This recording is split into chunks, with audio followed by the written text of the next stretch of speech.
sequência à nossa programação com uma provocação fundamental: destinos regenerativos, crescer menos ou crescer melhor. Para conduzir essa reflexão, recebo ao palco Matheus Leite. Ele é biólogo e atua como coordenador de gestão das unidades de conservação do Estado da Bahia pelo INEMA. Matheus.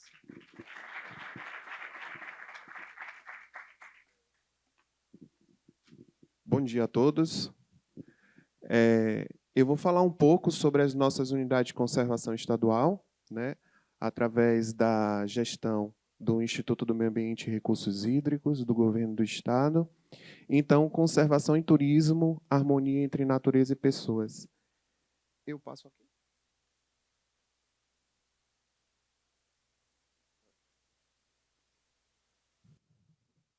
Então, contextualizando um pouco, o que é unidade de conservação? São espaços territoriais e seus recursos ambientais, incluindo as águas jurisdicionais, com características naturais relevantes, legalmente instituída pelo poder público, com o objetivo de conservação e limites definidos sobre regime especial de administração, a qual se aplica garantias adequadas de proteção.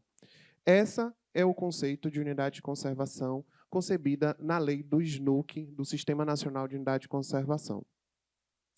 Lá em cima, vocês estão vendo a logomarca, a recém-logomarca nova das unidades de conservação do Estado da Bahia. Então, as unidades de conservação são divididas em dois grupos, tá? A de proteção integral e a de uso sustentável, que tem o objetivo básico, a de proteção integral, a preservação da natureza. E a de uso sustentável, compatibilizar a conservação da natureza como o uso sustentável da parcela dos seus recursos naturais. E aqui são as categorias que nós temos de unidade de conservação, tanto no grupo de proteção integral, quanto no de uso sustentável. E aqui eu trouxe um pouco, né, sobre as categorias. Nós temos as áreas de... Nós temos as áreas de proteção ambiental, que são áreas extensas com um certo grau de ocupação humana, que protege a diversidade biológica e sustentabilidade. Nós temos os parques estaduais, preservação de ecossistemas e relevante ecológica e beleza cênica. É utilizado para pesquisa e turismo ecológico. Nós temos as áreas, que são as áreas de relevância e interesse ecológico, área de pequena e com pouca ocupação humana, e manter ecossistemas de importância regional e local. Os refúgios de vida silvestre protegem ambientes naturais para a existência ou reprodução de espécies da flora e da fauna. Os monumentos naturais preservam sítios naturais raros, singulares ou de grande beleza cênica. Os parques urbanos é um espaço aberto para lazer, educação, saúde e conservação dos recursos ambientais. As nossas estações ecológicas, basicamente, são para a preservação da natureza, para a pesquisa científica e visitação educacional. E as RPPNs, que são uma categoria de unidade de conservação de áreas privadas, né, gravadas com perpetuidade para a conservação da biodiversidade biológica. Então, no Estado da Bahia, nós temos o Sistema Estadual de Unidade de Conservação, né? Ela é regida pela Lei 10.431 e a 12.377, que inclui essas categorias todas do SNUC, do Sistema Nacional. E o Estado cria o Parque Urbano, que nós temos o Parque Metropolitano de Pituaçu, que é um parque urbano. E, no caso, a nível estadual, as RPPNs, que são as reservas particulares privadas, elas integram no grupo de proteção integral. Então, hoje, a gestão das unidades é feita pela Secretaria do Meio Ambiente, pelo INEMA, pela Diretoria de Sustentabilidade e Conservação e a Coordenação de Gestão de Unidade de Conservação, a qual eu faço parte. Então, nós temos 45 unidades de conservação no Estado da Bahia. E aqui ela é dividida dessa forma. Nós temos 32 APAs, que é um número gigantesco de áreas extensas, né, onde tem o uso diversos dos recursos naturais. Nós temos 5 parques, 2 monumentos, 2 áreas, um parque urbano, que é o Parque de Pituaçu, 2 estações ecológicas, uma revis, e hoje estamos com o atual 99 RPPNs. Isso mostra a questão, o interesse dos proprietários que fazem o reconhecimento de áreas de unidade de conservação, a importância de se manter essa conservação no estado da Bahia. Aqui são algumas fotos que eu registrei para vocês das unidades de conservação. Aqui nós temos o Parque Estadual Serra do Conduru, a Estação Ecológica do Rio Preto, que fica no oeste, onde a gente tem uma sede da unidade e a gente desenvolve pesquisas científicas dentro da unidade. Ela é uma floresta estacional dentro do cerrado, do bioma cerrado, é algo muito interessante, onde tem o Rio Preto, fica na cidade de Formosa do Rio Preto. Essa unidade ela é totalmente de caráter conservador. Então, essa unidade é somente para visitação educacional, atividades didáticas educacionais. Nós temos as APAs, né? Então, aí eu vou começar a APA Baía de Camamu. Temos aí o Parque Estadual Serra dos Montes Altos, que fica no sudoeste. Parque Estadual Morro do Chapéu. Lá em Morro do Chapéu, nós temos um relevante potencial turístico, né? Devido à sua temperatura, que é bem frio a região, né? Na Chapada Norte. E nós temos também aí várias vinícolas que trabalham com a disposição de vinhos, onde é interessante que fica tudo em torno do Parque Morro do Chapéu. Nós temos lá no Morro do Chapéu também o Monumento Natural Cachoeira do Ferro Doido. O Cachoeira do Ferro Doido ele só funciona, a água da cachoeira ela só cai no período chuvoso, que é no mês de outubro até dezembro. A Bacia do Rio de Janeiro, isso também aí é a foto do oeste da Bahia, do nosso bioma cerrado, que tem uma riqueza de biodiversidade incrível. Lá a gente também tem a APA São Desidério, onde atualmente foi criado o Monumento Natural do São Desidério pelo ICMBio, pelo Ministério do Meio Ambiente, onde tem um potencial incrível de roteiros turísticos de alambiques, totalmente naturais, culturais, fazendas incríveis de pessoas produzindo a cachaça manualmente. Então, tem essa rota que é fantástica lá na APA São Desidério. A APA Lagoa Encantada do Rio Amada, onde a gente teve aí a última novela, foi registrada aí na APA. Nós temos a APA Caminhos Ecológicos da Boa Esperança, que é no Baixo Sul. A APA Santo Antônio. No extremo sul da Bahia, nós temos um roteiro muito interessante e temos uma organização que é a Aliança Futuri. Eu não sei se tem alguém aí da Aliança Futuri.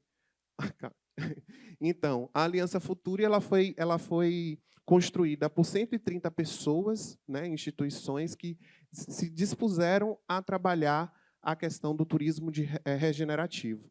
E é muito interessante, hoje, as unidades de conservação estadual, tanto a APA, Santo Antônio, Caminhos, Coroa Vermelha, Trancoso e a APA Ponta da Baleia faz parte do Futuri, e a gente vem aí desenvolvendo e trabalhando aí as rotas e caminhos de trilhas de longo curso junto aí com a Futuri e o ICMBio. A APA Ponta da Baleia, Brolhos. E aqui é a distribuição das unidades de conservação estadual. Então, nós temos no oeste, né, na Chapada, no extremo sul, no sul da Bahia e na região metropolitana de Salvador, que nós temos bastante unidade de conservação. Essa é a distribuição das nossas unidades. Então, as unidades de conservação, os principais instrumentos de gestão são o gestor, que é o responsável pela gestão das unidades de conservação, o conselho gestor, o plano de manejo, projetos socioambientais e uso público, visitação e pesquisa. Eu trago esse instrumento, que é um instrumento importantíssimo que é o contato direto com as comunidades para se fazer uma gestão participativa. Então, a gente não consegue fazer a gestão de unidade de conservação sem as pessoas, sem os atores locais, que definem o que eles precisam e o que eles querem para o território. Então, assim, eu trago esse instrumento, né, como um instrumento, né, onde a gente, hoje, nós temos conselhos gestores no formato consultivo, né, e ele tem a sua composição de formação. O presidente do conselho é o órgão gestor da unidade e representação dos órgãos públicos, sociedade civil e empreendedores locais, né? É importante deixar que, dentro de um território, há várias demandas sociais, culturais, ambientais, e que cada órgão público desse ele vai saber em que momento ele vai se posicionar dentro do território e com a sociedade, o que a sociedade espera para aquelas pautas emergentes, como saúde, educação, infraestrutura, turismo, dentre outras. Então, esse é um formato de gestão participativa que nós temos e somos muito atuantes nesse processo de diálogo, de conversa com as comunidades.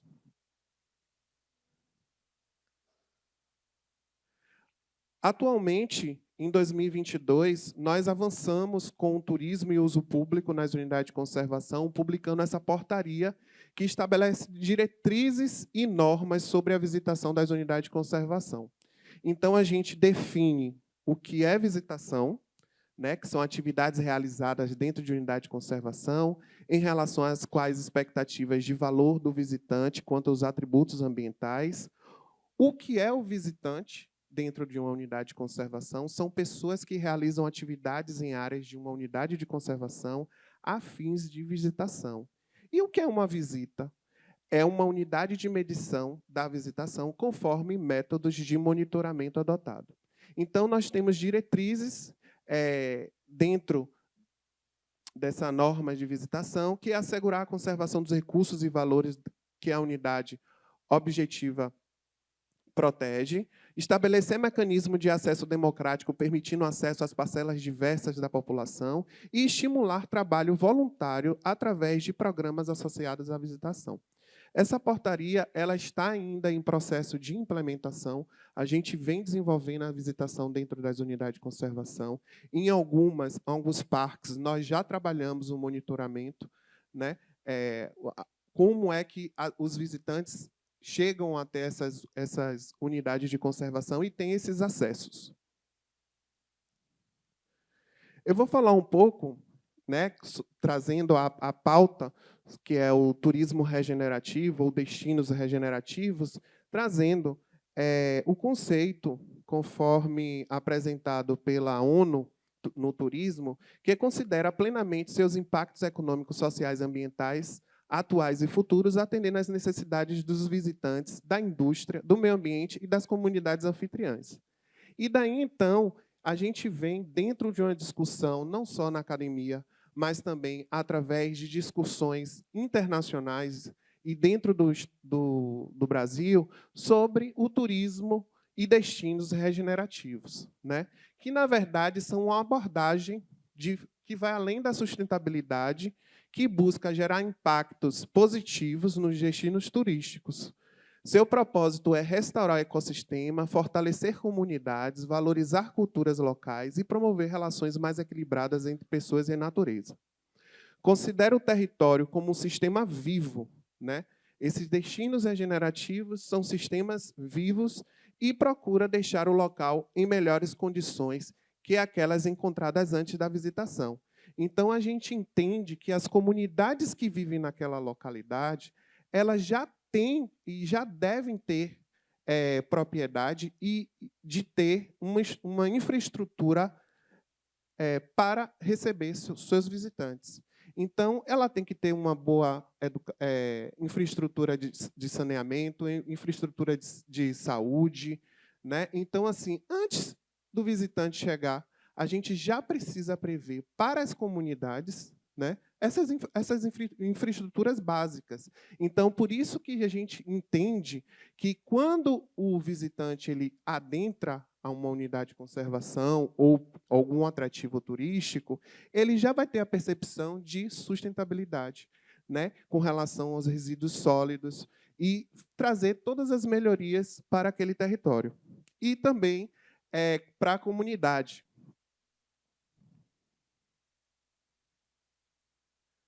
Então, conservação e turismo regenerativo são os 4 eixos: preservação ambiental, respeito cultural, economia local e educação ambiental.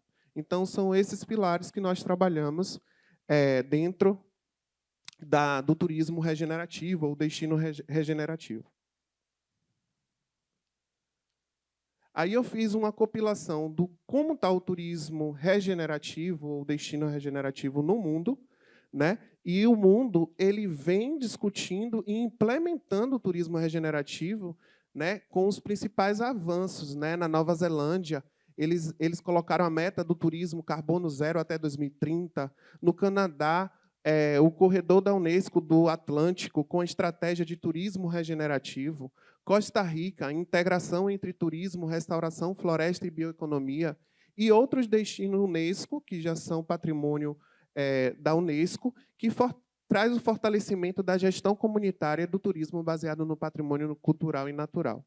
Então, já existe, já estão sendo desenvolvido o turismo regenerativo em outros países. O país que mais avançou e também surgiu essa necessidade dessa conexão da natureza com as pessoas foi a partir do momento que a gente viveu o Covid, né? Então, assim, a gente surgiu a partir desse momento essa interação e como a gente lidaria nesse processo de contato à natureza, e a gente, naquele momento, a gente esperava estar fora, em contato com uma árvore, em contato com os animais, e isso foi muito marcante. Então, foi iniciado esse processo e ele vem sendo desenvolvido no mundo. No Brasil, o Ministério do Turismo, que teve o Salão do Turismo recentemente, né, ele traz essa incorporação do conceito de turismo regenerativo em suas estratégias voltadas à sustentabilidade, resiliência climática, turismo comunitário e valorização dos territórios tradicionais. O foco está na geração de renda, conservação ambiental e fortalecimento da identidade cultural. O Instituto Chico Mendes, o ICMBio, ele trabalha o turismo nas unidades de conservação como ferramenta de conservação, aproximando a sociedade das áreas protegidas, promovendo o desenvolvimento sustentável e valorizando as populações locais através do turismo de base comunitária. Então, as principais iniciativas no Brasil que vêm sendo desenvolvidas hoje são programas de experiência do Brasil Original, onde o Ministério do Turismo ele fez o cadastro de comunidades quilombolas, certificou essas comunidades, né? Fortalecimento do turismo de base comunitária, incentivo ao afroturismo e a valorização das comunidades quilombolas, debate sobre o turismo regenerativo, que foi feito no salão, e integração do turismo na agenda climada, a COP. Né? Então, alguns exemplos nacionais, aí a gente tem o IMASU, que faz já um monitoramento de visitação, lá em Bonito. Temos o CMBio na APA Costa dos Corais, que é um OC federal, onde a própria comunidade faz esse monitoramento de visitação e o controle e o ordenamento de uma área que é da União, né, onde tem as atividades, os atrativos de acesso às praias, aos mares, quem já visitou deve conhecer. Os territórios quilombolas indígenas que foram certificados, e em 2025 o ICMBio ele lançou um programa Natureza com as Pessoas, né? Não dá muito para ver por causa, acho que, das cadeiras, não é isso?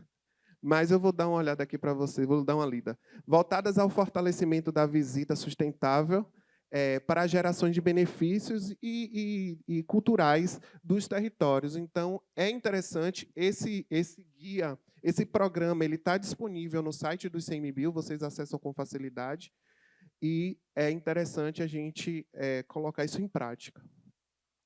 E no estado da Bahia, né, o estado da Bahia vem reunindo condições estratégicas para consolidar com referência nacional em turismo regenerativo, né, integrando a biodiversidade, cultura, comunidades tradicionais e áreas protegidas. Os principais avanços que nós temos, né, com relação às ações de turismo regenerativo são projetos socioambientais que desenvolvimento a meliponicultura, visitas às preguiças no litoral norte, né, turismo de base comunitária na ilha de Boipeba, na ilha de Tinharé. Nós temos comunidades onde já estão comunidades que já podem receber visitantes, prontos para receberem visitantes dentro da ilha. Nós temos também o Programa Municipal Educador, que é um programa do Ministério do Meio Ambiente. Esse programa é incrível, porque você envolve os municípios e todos os atores locais a refletirem o seu território. O que é que eles esperam para o seu território? E vários temas são tratados dentro desse programa. A gente vai de resíduos sólidos, saneamento, como é que as mulheres são vistas no território, desenvolvimento econômico, produção. Então, assim, esse programa ele é incrível porque a gente é uma política pública que fica onde as pessoas e os atores eles começam a desenvolver as atividades por conta própria. E a gente precisa desse papel, né? O Estado e os municípios precisam desenvolver o papel para que a sociedade consiga se desenvolver e entender o que é sustentabilidade, na reflexão dos seus atos e do modo de viver. Nós tivemos também a requalificação de infraestrutura aqui em Salvador, do Parque de Pituaçu. Ele está para ser inaugurado por agora, né, onde a gente está requalificando os 15 quilômetros de ciclovia da unidade, com pontos de apoio, com bicicletário, né. Essa é a primeira etapa da requalificação. Nós temos a segunda etapa, porque a gente tem um museu de Mário Cravo dentro do parque, onde vai entrar na segunda etapa da requalificação, tá? Então, assim, a gente tem essa estrutura do Pituaçu. Em breve, o governador Jerônimo vai estar inaugurando o Parque de Pituaçu. E o Parque do Abaeté, já tivemos 2 requalificações, tivemos várias atividades, a comunidade ela abraça. A gente hoje tem o centro de atividade do Abaeté, que lá você encontra restaurantes, lojas, todo mundo que participaram dos editais são da comunidade. Os produtos que são comercializados hoje dentro do parque vêm da comunidade. É muito interessante e eu dou a dica para vocês visitarem o Parque do Abaeté. Nós também tivemos, o ano passado e esse ano, o projeto Proté. A Bahia e a França vêm desenvolvendo uma atividade, né, no Baixo Sul, na APA Caminhos Ecológicos da Boa Esperança. Hoje, atualmente, nós estamos desenvolvendo, junto com o SENAC, uma carreta gastronômica para capacitação a 700 beneficiários do território, mulheres, jovens que trabalham com gastronomia. Então, a gente está fazendo essa capacitação para que a gente consiga desenvolver mais ainda o turismo no território do Baixo Sul. Nós temos capacitação de comunidades, né, do SENAC, apoio à implementação de trilhas de longo curso. A gente está com o fomento da trilhas de longo curso. Existe a Rede Brasileira de Trilhas, aí eu convoco vocês, peço a vocês para que acessem o site Rede de Trilhas, onde vocês vão ter muita informação sobre as trilhas de longo curso, quais são as trilhas que existem na Bahia, né? E hoje a gente está desenvolvendo a trilha da Chapada, onde a gente começa ali em 2 unidades de conservação, que é a APA Serra do Barbado, no município de Rio de Contas, e a ARE do Rio de Contas. Temos os postos avançados da Reserva da Biosfera. Aqui no litoral norte, nós temos 12 postos avançados, a qual faz parte da gestão das unidades de conservação também, o apoio a esses pontos. Então, se você sai daqui de Salvador até Mangue Seco, Você chega lá em Aracaju, você consegue visitar 12 postos avançados, onde vocês vão ter várias experiências, desde RPPNs, encontros com a meliponicultura, com a preguiça. Então, tem várias atividades e tem a ciclofaixa, né, que vocês têm no litoral norte. Está sendo também criado a reserva da biosfera da Caatinga e também a CETUR, o ano retrasado, o ano passado, a gente fez o fomento à observação de aves nas unidades de conservação. A gente, em parceria com a CETUR, a gente veio desenvolvendo a observação de aves, que é tão importante a gente ter essa atividade dentro das unidades. E eu já finalizei. Viaje com consciência, preserve para futuras gerações. Muito obrigado e o meu contato aí.